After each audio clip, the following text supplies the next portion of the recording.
Alright, let me paint the picture for you. I'm nestled in the heart of a bustling city, tapping away on keyboards, solving tech puzzles, day in and day out. Name's Lily, by the way. 32 and deep in the trenches of singlehood. Not for lack of trying, mind you. I've danced the dating dance more times than I care to admit, each time hoping the music doesn't stop on yet another dud. Dreams of family life and kids? Yeah, got those in spades. Reality? More like a deck stacked with jokers. So, there I was, ranting to my best bud, Jess, over coffee about my latest crash and burn. I'm done, Jess. Maybe I'm meant to be the cool aunt forever, not mom material. Jess, ever the optimist, shot me that I've got the solution look. Why don't you try online dating? Worked for me and Mark, she suggested, sipping her latte like she just dropped the mic. I scoffed. Online dating? That's like dumpster diving for love. But Jess, bless her stubborn heart, wasn't having any of it. Not all dumpsters, Lily. You just gotta find the right one. Give it a shot. Peer pressure's a thing, folks. So, I caved, setting up a profile on one of those dating sites, fully expecting a circus of clowns. At first, it was exactly that.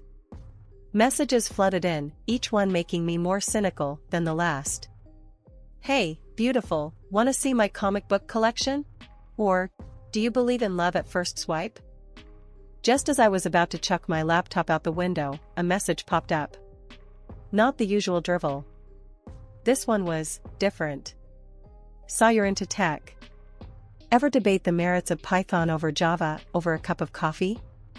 Now, that caught my attention. A guy speaking my language.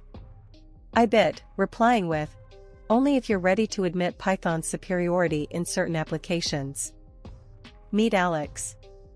Sales manager by day, charming nerd by, also day. He worked for his mom's company, something that usually would have had me running for the hills, but there was something about him. Easygoing, sociable, and didn't live in his mom's basement, a rarity in my dating history. We met up, and the connection was instant. Coffee turned into dinner, dinner into late-night walks, and before I knew it, 6 months had flown by. Then, out of the blue, he popped the question. Not over a grand gesture, but quietly, sincerely, during one of our night walks. Lily, I can't imagine my life without you. Marry me? I was stunned, elated, and a million other emotions. But mostly, I was happy. Genuinely, deeply happy. Yes, I whispered, and the city lights seemed to dance just for us that night. So, here I am, engaged to a guy I met on the very platform I mocked, ready to start that dream family.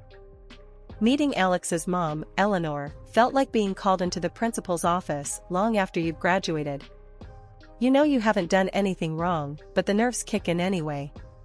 So there I was, standing on her doorstep, practicing my most charming smile while internally preparing for a siege. Alex squeezed my hand, mistaking my battle readiness for jitters. She's gonna love you, he whispered, but his voice lacked the conviction of a man betting on a sure thing. The door swung open, and there she stood, Eleanor. Not a dragon per se, but she had that look. You know the one, like she could read your life story at a glance and find it lacking. Lily, this is my mom. Mom, Lily. Alex did the intros like he was presenting his science project. Eleanor's eyes narrowed, taking me in. Lily. So, you're the one who's captured my son's heart. Her tone made it sound like I'd done it with dark magic. Pleasure to meet you, Mrs. Hamilton.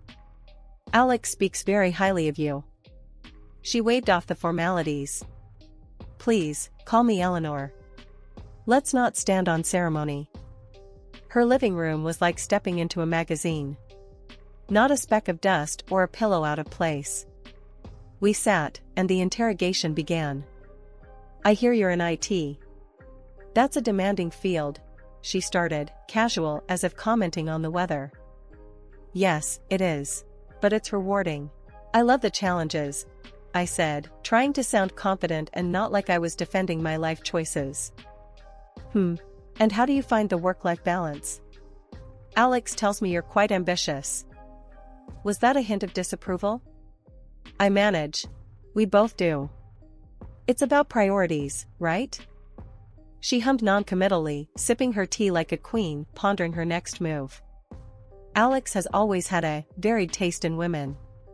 What makes you different? Ouch. That was a jab.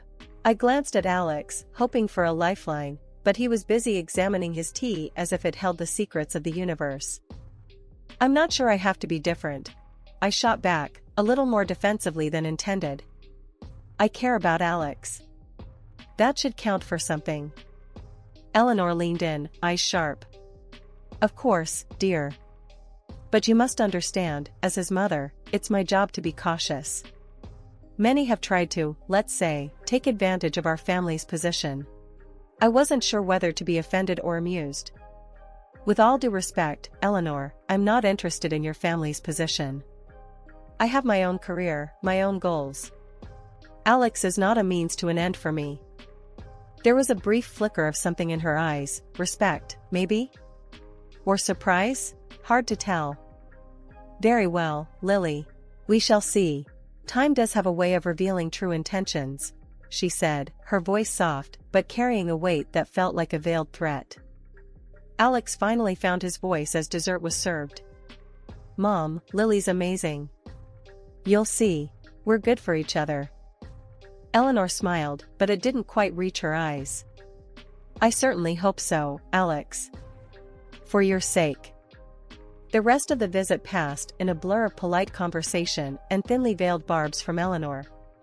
As we left, Alex was apologetic, whispering assurances that it went better than expected. Better than expected? I couldn't help but laugh, albeit bitterly. Your mom's got a sharp tongue. I felt like I was on trial. Alex winced. She's protective, that's all. Give her time. She'll come around. I nodded, though doubts swirled like storm clouds. Meeting Eleanor was like venturing into a lion's den, armed with nothing but good intentions and a stubborn streak.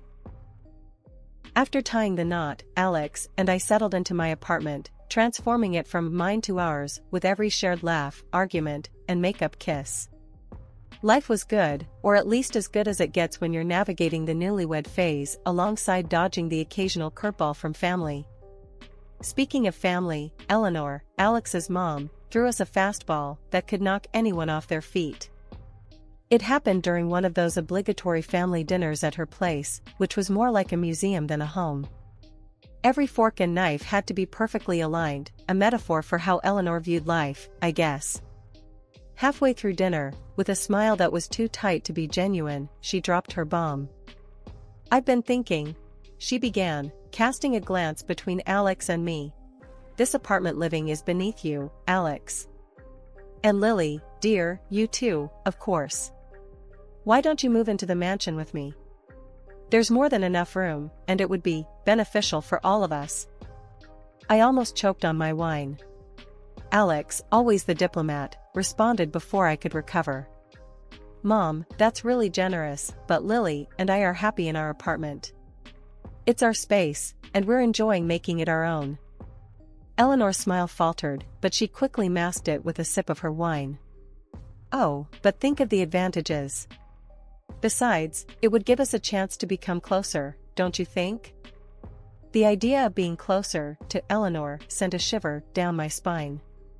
Before I could formulate a polite but firm refusal, Alex squeezed my hand under the table, a silent plea for patience.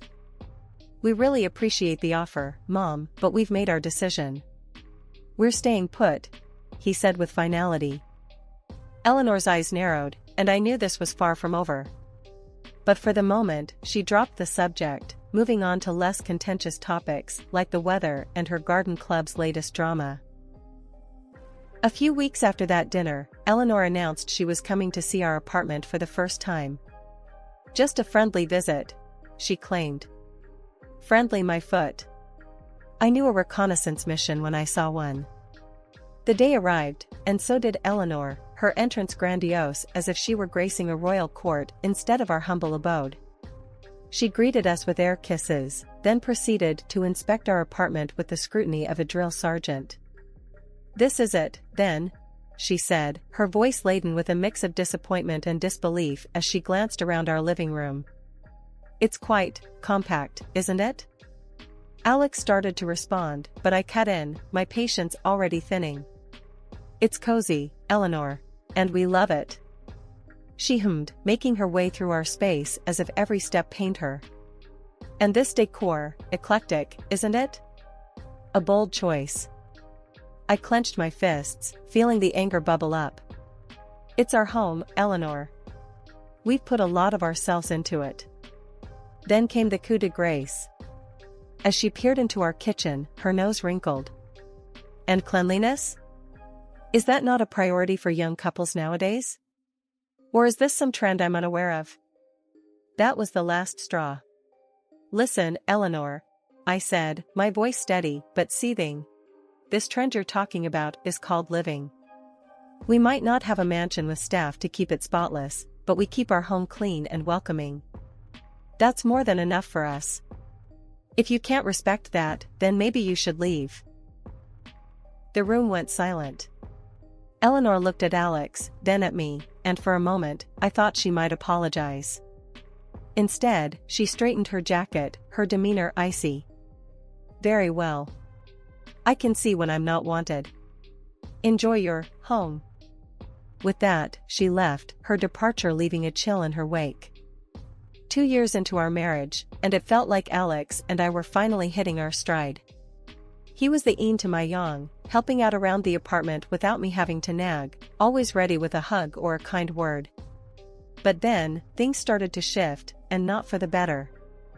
I'd been broaching the topic of kids more and more. I was 34, and that biological clock wasn't just ticking, it was booming like a gong. One evening, I decided to tackle it head-on. "Alex, we need to talk about starting a family." "I'm not getting any younger," I said, trying to keep my voice steady. He sighed, the kind of sigh that said he'd rather be anywhere but here. "Lily, we've been over this. It's too early to think about kids. We've got time." Time. That word echoed in my head. Did we really? "Alex, I'm 34. In a few years, it might be too late. Don't you want kids?" He avoided my gaze, focusing instead on some invisible spot on the table. "Of course, I do. Just, not now. Work's been hectic." Hectic was an understatement. Lately, he'd been coming home late, if at all, claiming work was piling up. Weekends were no different, with him often dashing off after mysterious phone calls. One day, curiosity got the better of me. "What's with all the secrecy? Who keeps calling?" He looked cornered, then spilled it. "It's my mom. She's been really ill, having seizures. I've been helping out." I was taken aback. Despite our rocky history, I felt a pang of concern. "I'm sorry to hear that. Maybe I can help? It could be a chance for us to patch things up." His reaction wasn't what I expected. He got defensive, almost angry. "No, she doesn't want to see you. Doesn't want your help." That stung. But it also made me suspicious. Why would he be so hostile about me offering help? After he left, supposedly to aid his ailing mother, I wrestled with whether to call Eleanor directly. My hand hovered over the phone for what felt like hours. In the end, fear of worsening her condition kept me from dialing. Alex's absences grew longer, his contributions to our joint accounts dwindled, leaving me to pick up the slack. Bills, groceries, you name it, I was covering it. And with each passing day, the man I married seemed to slip further away. "Lily, I know things have been tough. I appreciate you handling everything," he said one night, looking worn and tired. "Tough doesn't begin to cover it, Alex. I feel like I'm living with a stranger." "And your mom? Are you sure there's nothing I can do?" He just shook his head, a barrier rising between us. "It's better this way. Trust me." Trust. A small word, but damn, it weighed a ton. And right then, I wasn't sure I could. The change in Alex was like a slow leak in a tire, gradual but undeniable. Nights spent alone in our bed became the norm, his side growing colder with each passing day. The sound of his voice was replaced by murmurs into his phone, always stepping out of the room, always whispering. "It's Mom," he'd say. "She needs me." But the gaps in our bank account told a different story. Suddenly, I'm playing the role of the breadwinner, juggling bills and groceries, watching my savings dwindle like ice in the sun. Over coffee, I vented to Jess, my go-to for unfiltered advice. "He's hardly home, Jess. And when he is, it's like he's a million miles away. Plus, our finances are a mess." Jess raised an eyebrow, her skepticism palpable. "Girl, this sounds shady. Have you thought about digging deeper? Maybe hire a PI?" She half joked, a smirk playing on her lips. I laughed, brushing off the idea. Yet, it lingered, gnawing at the back of my mind, a seed of doubt planted firmly in soil fertile with suspicion. Then, out of nowhere, Eleanor, the last person I expected a call from, reached out, suggesting we meet at a cafe. Curiosity piqued and desperation for answers swirling within me. I agreed. The Eleanor I knew was a fortress, her health the moat keeping us at bay. Yet, here she was, extending an olive branch. What could she possibly want to tell me? The morning air felt heavy as I walked into the cafe, a storm brewing in my heart. Eleanor sat there, looking every bit the picture of health, not the frail image painted by Alex's stories. As I sat down, her eyes locked onto mine, a sternness in them that immediately set me on edge. "Why are you stopping Alex from seeing me, his own mother?" she demanded right off the bat. I blinked, taken aback. "What? That's not true. Alex told me he's been with you almost every day, taking care of you because you're sick." The color drained from her face, then came back in a flush of anger. "Call him, Lily. Let's hear what he says about his whereabouts right now." My hand shook as I dialed Alex's number, my heart thumping loud in my chest. "Alex, where are you right now?" I asked, trying to mask the tremor in my voice. "I'm on my way to the hospital with Mom. She's had another episode," he replied, his tone hurried and anxious. The words hung in the air, a lie so blatant it stung. I ended the call, turning to face Eleanor, who offered a sad smile and placed a gentle hand on my arm. "Tell me everything, Lily," she urged softly. So, I spilled it all, the months of lies, the nights alone, the drained bank account. Each word felt like a betrayal, not just from Alex, but from the life I thought we were building together. Eleanor listened, her face a mask of sadness. "He told me you didn't want to see me, that you were too busy with clinic visits, because you couldn't conceive." I stared at her, disbelief and anger swirling inside me. "That's a lie. All of it. What's really going on, Eleanor?" She sighed, a sound heavy with disappointment. "Alex has always been restless. Always looking for something more. I threatened to cut him off unless he settled down, found a good woman, and started a family. I thought he'd changed when he brought you into our lives." The revelation hit me hard. All this time, our marriage, our plans for the future, it was just a performance for Alex. A way to keep his lifestyle without losing his inheritance. Eleanor's next words were a mix of anger and regret. "He's been seeing other women, Lily." I didn't want to believe it, but it's true. The cafe around us faded into a blur as her words sank in. Betrayal, deeper than I'd ever known, coursed through me. The man I loved, the life I'd envisioned, it was all built on lies. "What do we do now?" I asked, my voice barely a whisper. "We confront him, together. He needs to face the consequences of his actions," Eleanor said firmly, her resolve clear. "How about we really see what he's been up to? Maybe hire someone to dig a little deeper?" I was hesitant at first, but the anger bubbling inside me overrode any doubts. "Let's do it," I agreed, feeling a mix of excitement and fear at the prospect of facing the ugly truth head-on. The detective we hired was a pro, unearthing details about Alex that made my skin crawl. He had been leading a lavish lifestyle on our dime, wining and dining various women, all while spinning US tales of family duty and illness. But the real kicker came when we got audio of Alex with one of his girlfriends, mocking Eleanor and me for believing his lies.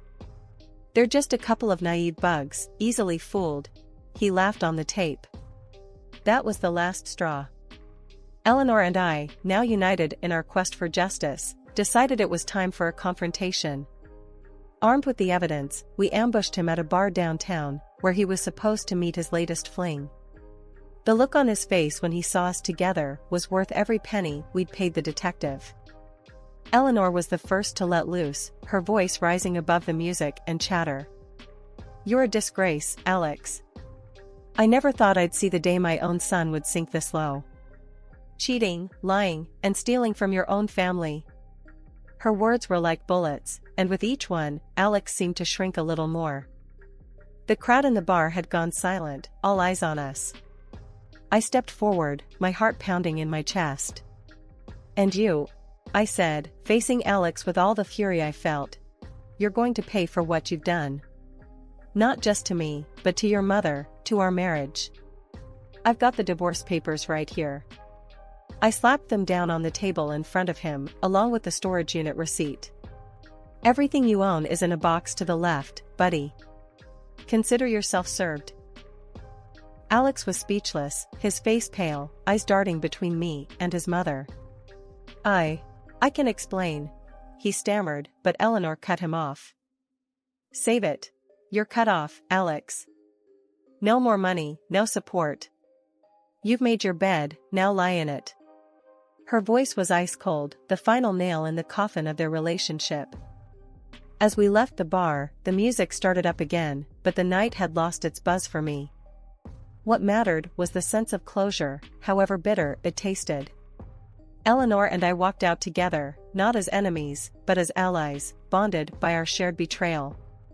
"We'll get through this," she said, squeezing my hand. "Yeah," I replied, looking back one last time at the man I once loved, now a stranger. "We will." After the whole mess unraveled and the truth came out about Alex, things moved pretty fast. He ended up having to pay up for his lies, a kind of compensation for the heartache and chaos he caused. The divorce papers were signed, no looking back. And Eleanor, well, she cut him off completely, sticking to her word. It was a tough outcome for him, but he made his bed. Now, life's taken a turn I didn't see coming. Eleanor and we've sort of bonded through this storm. Funny how life throws you together with the most unexpected people. And here's the kicker, I'm expecting a baby. Yeah, amidst the chaos, a new life started growing, and Eleanor's over the moon about her upcoming grandchild. Just the other day, we were sitting in her living room, the one that used to intimidate me, planning for the baby's arrival. "You know, Lily," Eleanor said, her voice softer than I'd ever heard. "This baby, he's going to have the best of everything. We'll make sure of it." I couldn't help but smile, feeling a mix of excitement and nervousness. "I can't believe I'm doing this. A baby, Eleanor. It's going to be a whole new adventure." Eleanor chuckled, that tough exterior melting away. "You're stronger than you think, Lily. And you're not alone. We're in this together." It's strange how things turn out. The person I once thought of as an adversary is now one of my biggest supporters. Life's full of surprises like that. As for Alex, well, he's out of the picture, facing the consequences of his actions. I've moved on, focusing on the future, a future that's looking brighter every day, especially with a little one on the way.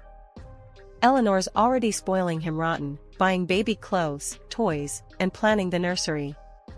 "He's going to be a fighter, just like his mom," she says, and I believe her. So, here I am, embarking on a new chapter. It's scary, sure, but I've got Eleanor by my side, and a little boy on the way who's going to know all about love, strength, and resilience. We talked about the future, about moving forward. Eleanor was keen on supporting a charity project for women who had gone through similar betrayals. "I want to do something meaningful," she said. Help others rebuild, just like we're doing. I love that idea, I replied, feeling a spark of excitement for the first time in months. Count me in. It's time to turn this mess into a message.